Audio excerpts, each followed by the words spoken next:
So today we're going to be talking about tropes, and specifically I'm going to be giving examples of some tropes that I really don't like, and ways that I've seen them done in ways that I do like. I feel like I've been complaining about some of my least favorite tropes a lot lately because I've been reading some of my favorite authors and some of my favorite series lean heavily on some of my least favorite tropes of all time. And I'm just getting so tired of it.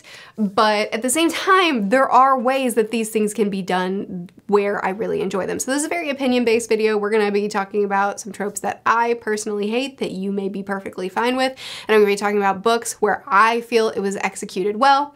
You may agree or disagree. But my thing with tropes is that there are very few tropes that I actually think this cannot be done well. There is no good scenario for this. There are a couple that I do feel that way about, but for the most part, I really just don't think that there's actually a bad trope. There's just things that I personally don't jive with, but I think that anything done really well can be really, really good. And I'll explain that with my first one, and one of my most hated tropes of all time, which is resurrection or fake out deaths. I don't enjoy having a character die in front of me and I feel all the emotions, you know? I'm shocked, I'm upset, I'm mourning them, it hurts, and then I turn the page and know they're alive because of reasons. Sometimes it's in-world reasons that work, and sometimes it's literally just, no, I tricked you. I told you they were dead, and actually they made it out alive. I wanted you to mourn the character, but I didn't have the guts to kill them. That's the way I take that. Maybe that sounds harsh, but that's the way I take that. It's so frustrating. And I don't care if you don't want to kill your characters. You don't have to kill your characters. Don't kill them if you don't want to, but don't tell me they're dead or heavily, don't put them in a daggum explosion and then everybody mourns them and then they're fine. Okay, let's not do that. This is constant in the series that I read the most. It's really frequent in One Piece. It's really frequent with Brandon Sanderson. It's just a thing that happens a lot. These are still some of my favorite series and some of my favorite authors to read from. Obviously, it won't destroy a series for me, but I will whine about it. I just feel like if you don't want to kill your characters, don't kill your characters. If you do want to kill your characters, but don't do it and then take it back. It frustrates me so much. Not only do I feel like then the emotions that I felt were robbed of me, were stolen of me, they weren't earned, but also it makes me not trust any death moving forward, which is really, really frustrating because there have been times where I no longer trust an author to commit when they kill someone or when they say they killed someone or heavily implied that they killed someone. And then whenever a real death happens, I'm not able to properly feel it because I'm suspicious that this is just gonna be another take back. Anyway, calm down. That's not the point of this video. The point of this video is for me to give you good examples of things done. So, Malazan. Resurrection is a really heavy theme in this series, but it's not like this is set up in the world, there's a reason for this, this makes sense within the magic system, so I can do it. And then they come back and then they're just moving the same. You know, nothing has changed. And that's really common in the series that I read. In fact, there was something that I read really recently where it all made sense. It was all well set up. It all worked perfectly. It wasn't out of left field. It made perfect sense within the magic system. But then that character just carries on. They're just the same person. Everything is exactly the same. They have the same abilities, same mobility, same physical everything. And it just feels like it just feels hollow, even though it made sense within the world. Not so with Malazan. If you're coming back, it's gonna look real different for you. There's heavy consequences for that. If you're going to come back from death, there's repercussions. There's a penalty to pay, and it's heavy. And for me, that makes resurrection being something that is explored, and resurrection can be a really interesting thing to explore if it's not used as a crutch, if it's not used as just, I didn't actually want to kill that character, or, you know, I wanted to make you feel something, but I didn't want to commit, so this is how I did it. You know, if it's not used in that really shallow way, and if instead it's used to say something, to explore something, or even not to say anything, but just to have them come back, but have something on them or have something changed about them, have something haunting them. You know what I mean? If there's heavy consequences to this decision, then it's fascinating to read about, and it makes me see a death and think they could come back, but then be worried about them. Oh no, if they come back, what is that gonna mean for them? And what is that gonna mean for the people around them? Because they might also have a penalty to suffer as well. So that's what I'm saying in this video, is that there are certain tropes that I really don't like because they don't jive with me. A lot of people don't care, you know, a lot of people don't care about resurrections, but for me, I really, really don't enjoy it. And it's not necessarily that the trope itself is inherently wrong for me. It's that when it's used in just this very generic, easy way, I find it to be a really frustrating storytelling tool. But there are ways to do it in really, really interesting ways. Let's move forward.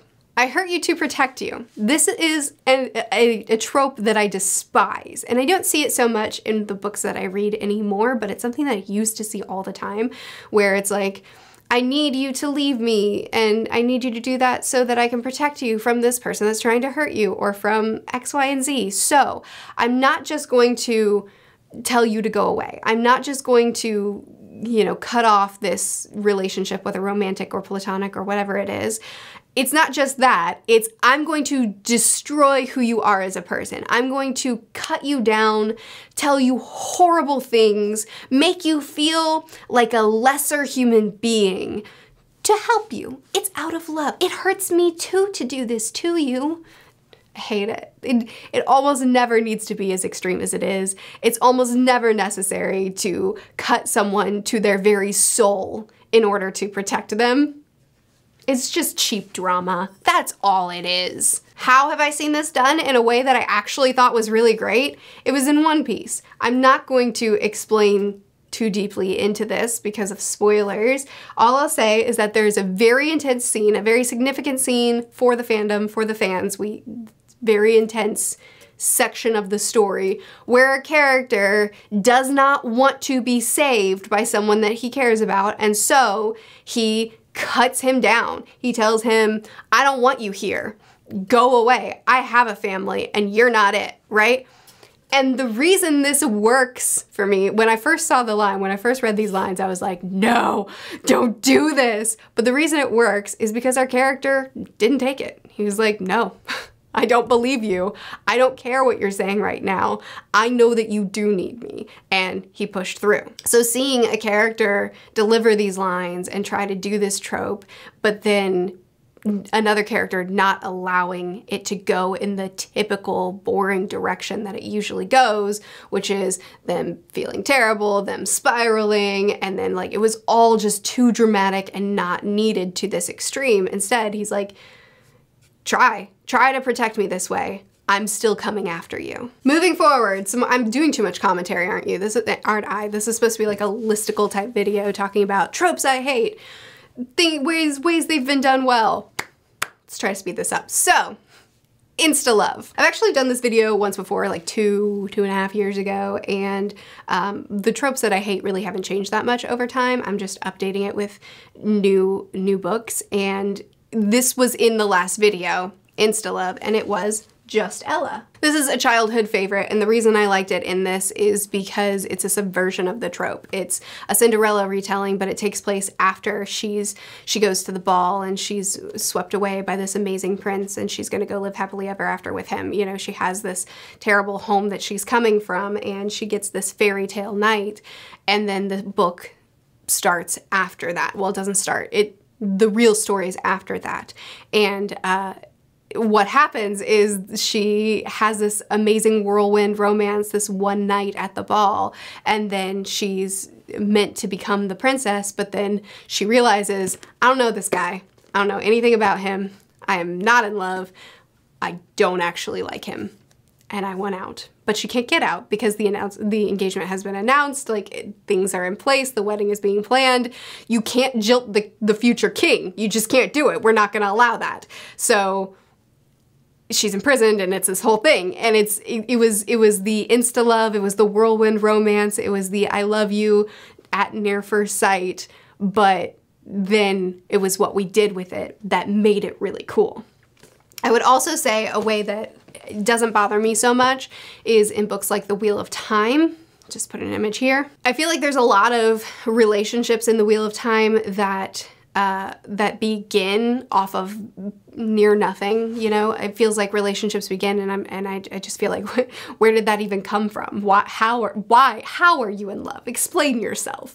But then, even though I don't think that Jordan does build up at all for his relationships, and if he tries to do it, it's not done very well in almost all of them. Even though I feel that way, after the fact, once they're in relationships, I'm usually won over. I'm usually like, okay, I'm fine with this. I mean, I'm not swooning or anything, but I'm fine with it. Not always, because sometimes there is no liking a relationship because she's a terrible person. She will always be a terrible person. And I don't care if you guys have good chemistry. You shouldn't be in this relationship. She's awful. Moving on to the next trope. Love triangles. Typically something I'm not a fan of. It's not really, as far as what I'm talking about on this list, which are the tropes that I think can be done well, the resurrection / fake out death is the one that I feel really, really, really passionate about, and all the rest is just like, it's not my thing, but whatever. Love triangles, I kind of feel that way about. I don't care about them typically, but it's primarily because of the way that they're done. Usually with love triangles, it's like, here's the person, here's the two people that are into them, but it's clear which one is gonna win, right? So it's like, what was the point really, other than just adding tension, but tension in a really generic way that's, I'm just tired of it, I guess, is more of, like, it's never interesting. Or it's rarely interesting.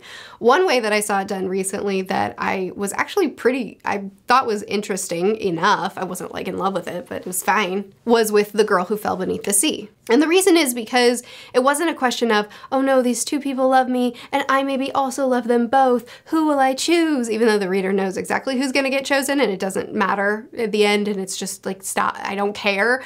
Instead of that, there's these two options and what she has to choose is the person that she loves or choosing what she needs to do in order to save her people. And I just thought that was a much more interesting conflict than two people love me and I kind of sort of love them both also and I just gotta pick one, but I can't pick, so I'm just gonna bounce back and forth between them. And like, that's just not a very interesting conflict to me. But the conflict of, do I follow who I love, or do I follow what is going to help me to protect my people? Do I follow my goals, my ambitions, what I want to do for the people I love, or do I follow, you know, my desire to live happily ever after? So I just think that that's a much more interesting conflict. It's still not something that I was head over heels excited to read about, but it was at least a more interesting spin on it. Next is miscommunication. This actually, the last time I did this video, this one was also mentioned as far as like the book that I put with it, but I just think that it's the right book to put with it, and that is Pride and Prejudice. I just think that miscommunication tropes, especially within romances, just are not an interesting point of tension. There are so many different ways to focus on a relationship and have some tension and conflict in your book that isn't false tension, that isn't like, I walked in on him having a conversation, but I only heard half of the conversation and I assumed it was about me because I'm conceited. And now, oh no, he doesn't actually love me. Wow, I cry away. Like, I don't know, it's just not interesting, you know? It's just not interesting. And then I could talk to him about this, but I won't. So now we're just going to have a bunch of back and forth that's ultimately meaningless and worthless because it's just not interesting. But the way it was done in Pride and Prejudice, where it's about their faults, where it's his pride that's causing these miscommunications and her prejudice toward him, and it's their faults that's driving the miscommunication, and it's them confronting those faults and growing and changing that causes them to come together. It's a much more interesting use of miscommunication other than, that's not just, I made a grand assumption that really was just a huge leap in logic and now I can't communicate, which is a real life thing. You know, humans really do that and cause more complications for themselves than need to be there because it happens. But to read about it over and over and over again in books without really much variation, just like that same standard formula, it's just not interesting.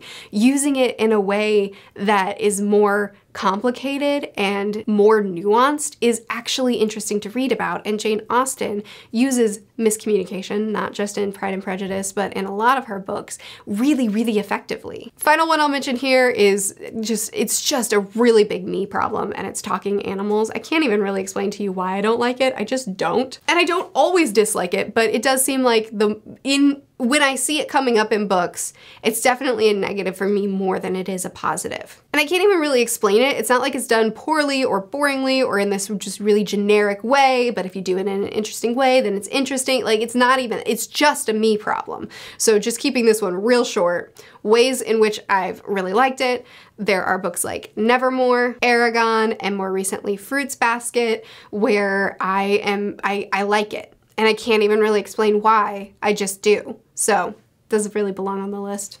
There's not much to discuss here. Anyway, like I said, I feel like I've been complaining about some of my least favorite tropes more lately in some of the stuff that I've been reviewing, because it's just coming up a lot in the books that I'm picking. And I wanted to I don't know, I just wanted to make a list of things where I've just loved the way it's done because it's been done differently. And I've also been reflecting on the fact that a lot of times these tropes that I don't like, you know, not including some of them, but a lot of times these tropes that I don't like, I genuinely don't think that they're necessarily bad tropes. I'm also very aware that everybody doesn't feel the way that I feel, and some of these things that I have animosity towards, other people are like, that's a you problem, and I agree with you, it is. But I think a lot of times when there are tropes that are frequently disliked, like love triangles, where a lot of people are tired of it, a lot of people don't like it, it's like a common punching bag trope. I think a lot of times it's not that the trope is bad or that it needs to go away forever, it's just when tropes are used in the base generic way as a crutch to create false tension, to create false drama, or to give an easy resolution to a difficult scene. When tropes are used in these basic boring ways, that's when I think a lot of times readers get frustrated, whereas almost any trope can be taken and used in a really exciting way if it's just stretched a little bit instead of just that same formula. So really, to me, tropes in the hands of different authors will look completely differently and will be used to different levels of effectiveness. Anyway, this ended up being more of a commentary heavy video than I really intended. I was just trying to give you like a list of some of my least favorite tropes and ways where I've seen them done well, but apparently I'm feeling very introspective today, so I hope you still enjoyed the video. I would love to hear what some of your least favorite tropes are and where you've seen them done in a way that you really like. And if any tropes on my list make your list, or if any of my least favorite tropes are things that you just genuinely just don't have an opinion on. I post videos every Monday, Wednesday, and Friday on this channel, Tuesdays and Thursdays on the other channel, which is linked in the description. I'll see you again soon. Bye.